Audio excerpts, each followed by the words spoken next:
Respublika miqyosida O'zbekiston kitobxonlar yurti shiori ostida o'tkazilayotgan kitobxonlik haftaligi doirasida Qorovul bozor tumani axborot kutubxona markazi tomonidan ham tadbir tashkil qilindi.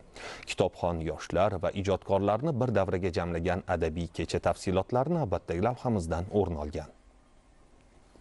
Insonning ona tabiat bilan uyg'unligi o'ziga xos mohiyat kasb etadi. Odamzod qanchalik qulay va shinam sharoitlarda bo'lsa ham hamisha tabiatga talpinib yashaydi. Ayniqsa qish qahratonidan endigina chiqilgan paytda qir adirlar, bepoyon dalalar, tog'u bog'lar bag'rida bo'lish insonga o'zgacha bir huzur halovat bag'ishlaydi. Bu manzaralar kitobxon va ijodkorlar uchun ham ilhom manbai bo'lib xizmat qiladi. Shu bois O'zbekiston kitobxonlar yurti loyihasi ishtirokchilari dastlab Jayron pitomligining o'ziga xos jozibasidan bahramand bo'ldilar. Maftunkor cho'l tabiati, noyob hayvonlar, Jayron, Turkman quloni, Perjevalskiy oti, Buxoro bug'usi, tog' qo'yi va echkisi, ularning biologiyasi to'g'risida ma'lumotlar, tabiat go'zalligidan bahra olish imkoniyati barchaga ko'tarinkilik ulashdi. Shundan so'ng ijodiy muloqot va mushoiralar boshlandi. Tadbirda so'zga chiqqanlar keyingi yillarda yoshlar ma'naviyatini yuksaltirish, ular o'rtasida kitobxonlik madaniyatini shakllantirishga davlatimiz rahbari tomonidan katta e'tibor berilayotgani, kitob mutolaasi kishini ma'naviy kamolot sari yetaklashi, inson har tomonlama yetuk, komil shaxs sifatida shakllanishdagi o'rni nihoyatda beqiyos ekanini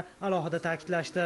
O'zbekiston Yozuvchilar uyushmasi a'zolari hamkorlikda ijodiy kecha tashkil qildik.